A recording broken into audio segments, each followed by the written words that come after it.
Hello everyone, I am very glad that you're joining this story. Subscribe, like and comment. Enjoy the story, smile more often. You're not my responsibility anymore. Those were the words my father said to me as he stood in the doorway, arms crossed, while I stuffed my clothes into a battered suitcase. You're 17, he continued, his voice cold. You can take care of yourself. Kayla needs her own room, and I'm not keeping a freeloader around anymore. Kayla, my stepsister. She'd moved in just 2 months ago with her mom, my father's new wife. She was 15, blonde, bubbly, and perfect. Meanwhile, I was the reminder of the life he'd left behind, the one he didn't want anymore. I looked up at him, searching his face for any hint of regret. There was none. I'm your daughter, I said quietly, my voice shaking. He just shook his head. And I've done enough for you. It's time for you to grow up. By the time I stepped outside, it was already dark. The cool night air bit in my skin, but the cold in my chest was worse. My suitcase was heavy, the handle digging into my palm, but I couldn't bring myself to care. Where was I supposed to go? My mom had passed away when I was 11, and I didn't have any other family. My friends' parents couldn't take me in long term, and I didn't have any savings. All I had was the echo of my father's words, looping over and over in my head. You're not my responsibility anymore. That first night, I slept on a park bench. I kept my suitcase tucked under my legs, clutching my backpack like a lifeline. The city noises didn't bother me. The sirens, the cars, the chatter of people passing by. What haunted me was the silence in my mind, the part of me that still couldn't believe this was real. I replayed the moment in my head, wondering if I could have said something to change his mind. Maybe if I'd begged harder, cried more, he would have let me stay. Or maybe not. The truth was, I'd been a burden to him long before he said it out loud.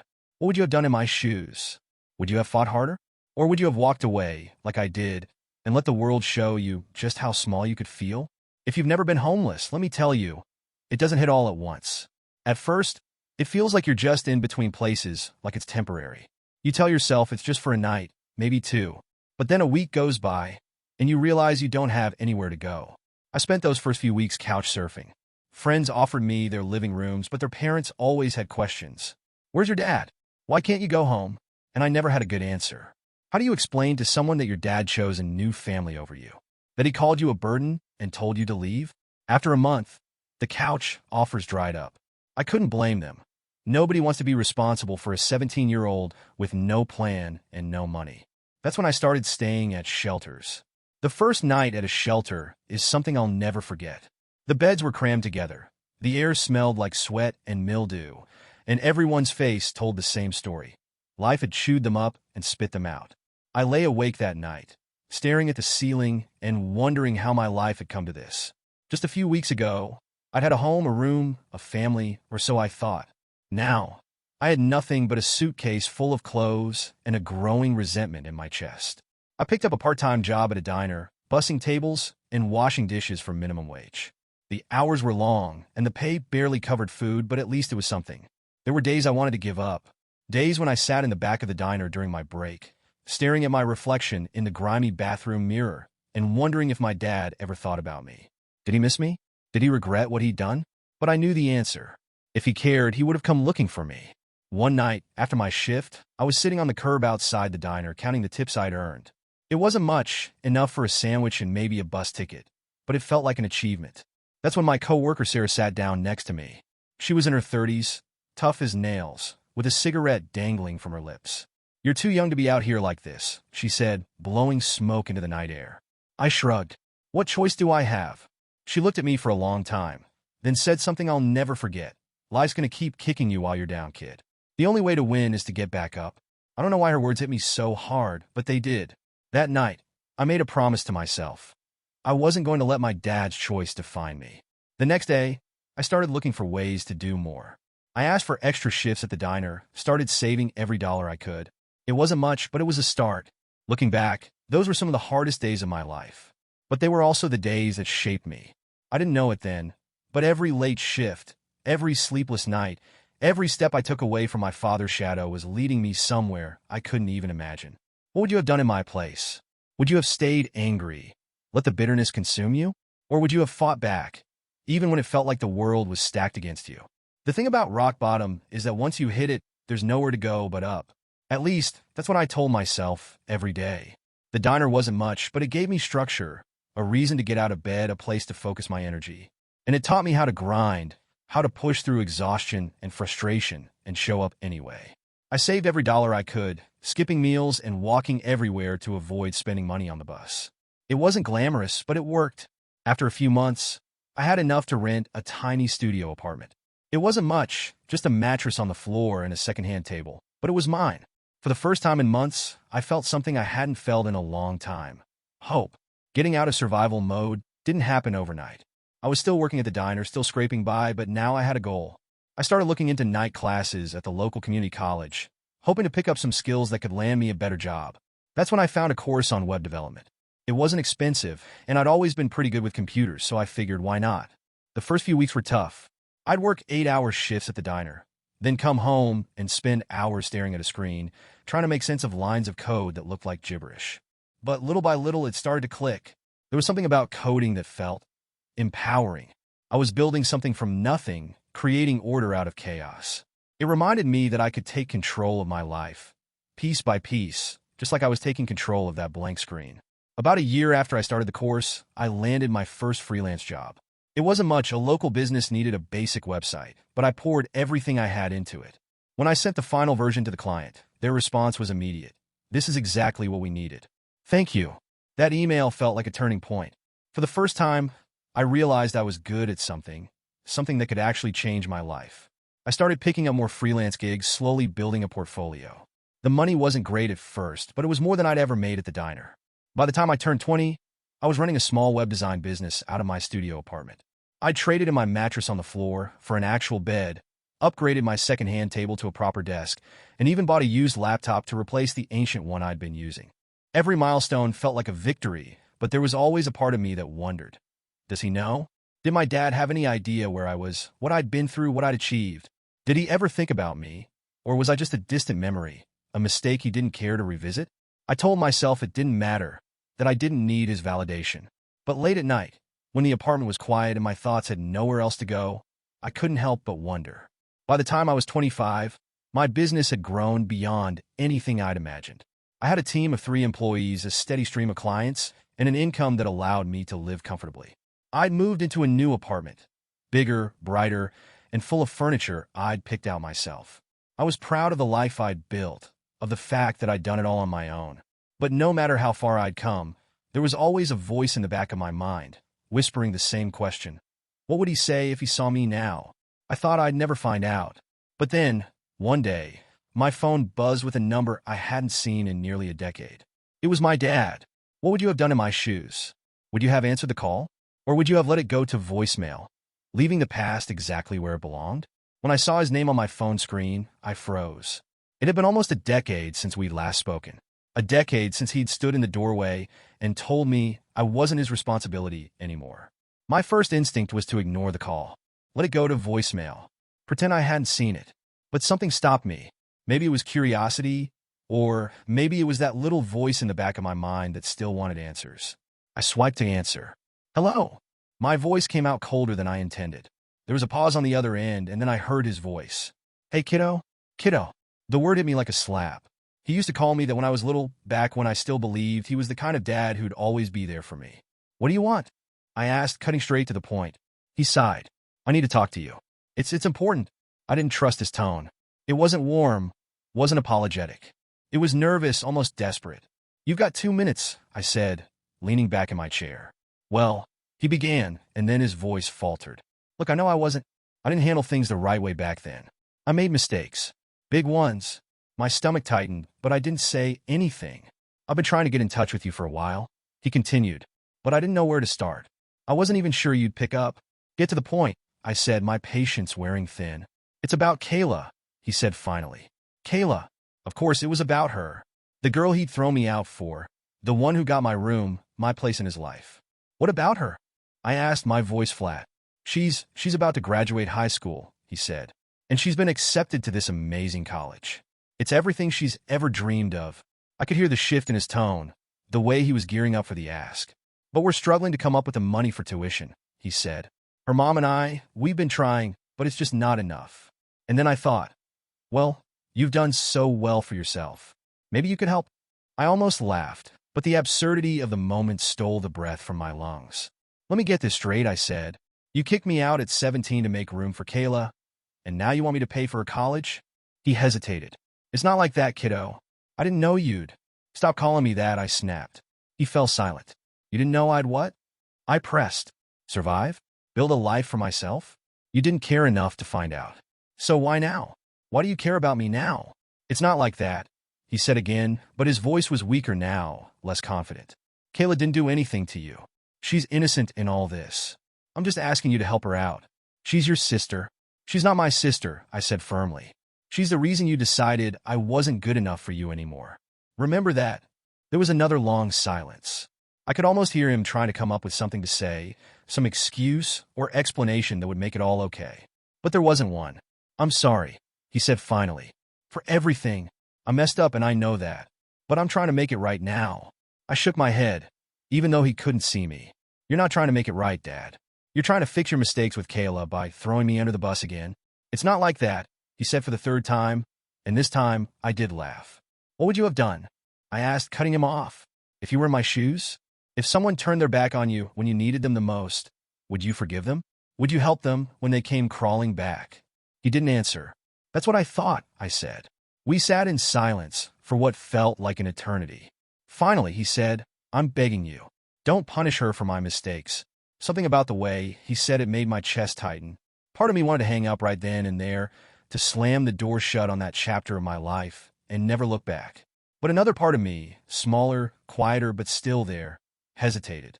Kayla hadn't asked to be part of this mess. She hadn't kicked me out of the house. She was just a kid trying to get an education, and now her future was hanging in the balance. What would you have done? Would you have helped her? Or would you have let the past dictate your choice? I spent the next few days replaying the conversation with my dad in my head. His voice, his excuses, his desperation. They were all on a loop, blending with the memories of everything he'd said to me the night he kicked me out. You're not my responsibility anymore. It didn't matter how much time had passed or how much I'd accomplished. Those words still hit like a punch to the gut every time I thought about them. I sat at my desk, staring at my laptop, trying to focus on work. But the weight of his request hung over me like a storm cloud. On one hand, Kayla hadn't done anything to me. She was just a teenager when it all happened. She probably didn't even know the full story. How could she? And now she was about to start her life, with dreams and plans for a future that had nothing to do with the mistakes her parents had made. On the other hand, the thought of helping him, felt like betrayal. Like I'd be erasing all the pain he'd caused me, letting him off the hook for abandoning me when I needed him the most. I called Sarah, the only person who'd been with me through it all. She'd been my first real friend when I was working at the diner, and over the years, she'd become like the big sister I never had. When I told her about the situation, she didn't hesitate. Screw him, she said bluntly. He made his choice, and now he has to live with it. You don't owe him anything. It's not about him, I said. It's about Kayla. Kayla isn't your responsibility either, Sarah shot back. She's his kid. He put you out on the street for her, remember? And now he wants you to clean up his mess? No way. I sighed, running a hand through my hair. I don't want to punish her for what he did. Sarah softened. Look, I get it. You're a good person. You've always been a better person than he deserved. But don't let that guilt drag you back into his orbit. You've worked too hard to let him pull you down again. Her words made sense. They always did, but they didn't make the decision any easier. That night, I couldn't sleep. I lay in bed, staring at the ceiling, thinking about what my life might have been like if my dad hadn't kicked me out. Would I have gone to college? Would I have avoided all those nights on park benches and in shelters? Would I have been spared the endless grind of working dead-end jobs just to survive?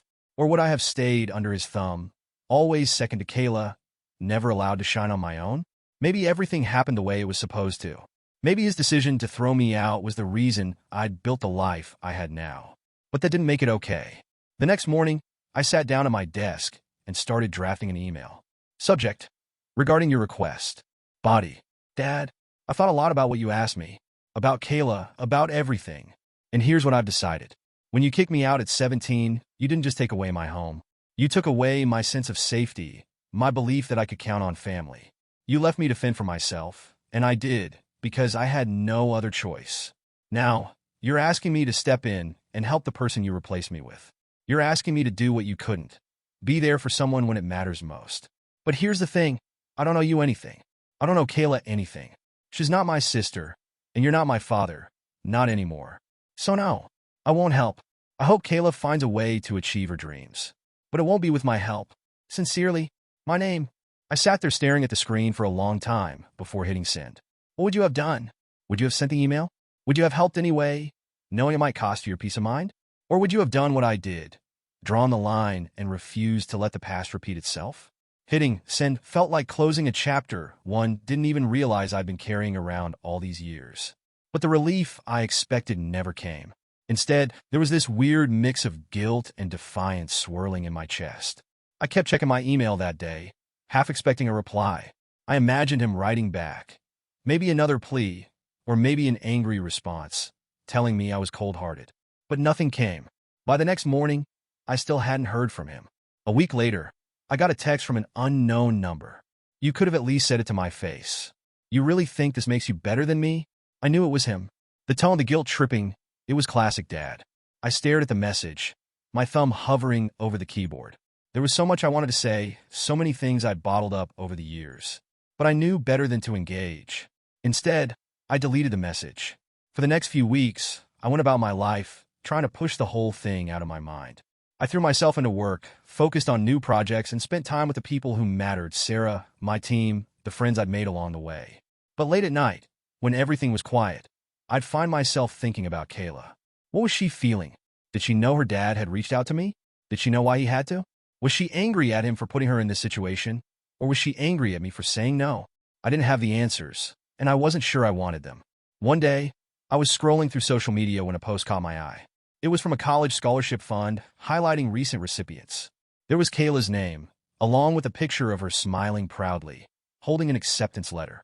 My stomach twisted. She'd made it. Part of me wanted to feel happy for her, proud even, but another part of me felt hollow. It wasn't my responsibility to get her there, but seeing her achieve what I'd never had the chance to made me wonder. Was I being cruel when I said no? Later that night, I called Sarah. I saw something online, I said. Kayla got a scholarship. That's great, Sarah said. So, she's going to college after all? Yeah, I said, my voice trailing off. Sarah was quiet for a moment, then said, You're wondering if you made the wrong call, aren't you? I don't know, I admitted. I thought saying no would feel satisfying, like I was finally standing up for myself. But now I just feel like I've been dragged back into the past. Look, she said, you're allowed to have mixed feelings. You did what you needed to do to protect yourself. That doesn't make you a bad person. And it doesn't mean you don't care about her. I nodded, even though she couldn't see me. Maybe. I just don't know if it was enough. A few months later, I got another message from Dad. This time it was just one line. I hope you're happy. I didn't respond, because the truth was, I wasn't sure. What would you have done? Would you have helped Kayla, even if it meant reopening old wounds? Or would you have stood your ground, knowing it might cost you your peace of mind? I don't know if I made the right choice. Maybe I'll never know. But what I do know is this. For the first time in my life, I chose myself. And maybe, just maybe, that's enough. Life didn't stop after that. It never does. Bills had to be paid, clients needed meetings, and the world kept moving forward whether I wanted it to or not. But every now and then, something would remind me of him, or Kayla, and the decision I made. A father walking with his daughter on the street. A college ad popping up in my inbox. A family laughing together at a cafe. It wasn't regret, exactly. It was more like a quiet ache, the kind you carry with you when you know something's broken but can't fix it. One evening, a few months later, I was closing out a long workday when my phone buzzed. This time it wasn't my dad. It was Kayla. Her name lit up the screen, and for a moment I just stared at it, my heart pounding. I hadn't heard from her directly in years, if ever. I couldn't even remember the last time we'd spoken one-on-one. I almost didn't answer, but then curiosity got the better of me. Hello. Hiya, it's Kayla. Her voice was quiet, unsure. I leaned back in my chair, trying to keep my tone neutral. Kayla. Hi.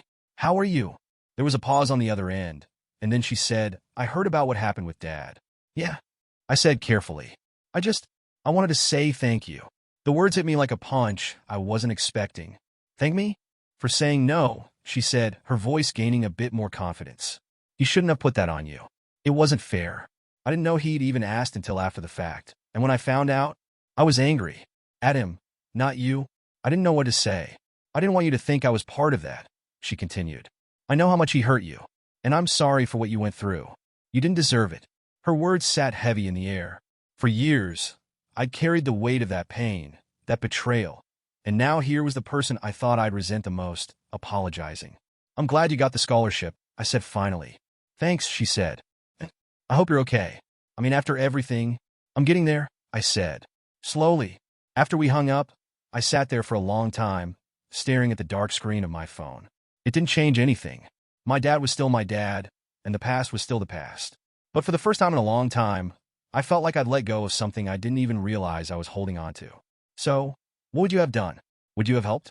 Would you have held on to the pain, the anger, the need for justice? Or would you have found a way to let go, even if it didn't come with a neat, tidy resolution? I don't know if I made the right choice. Maybe there wasn't a right choice to make. But as I sat there, the city lights shining through my window, I realized something.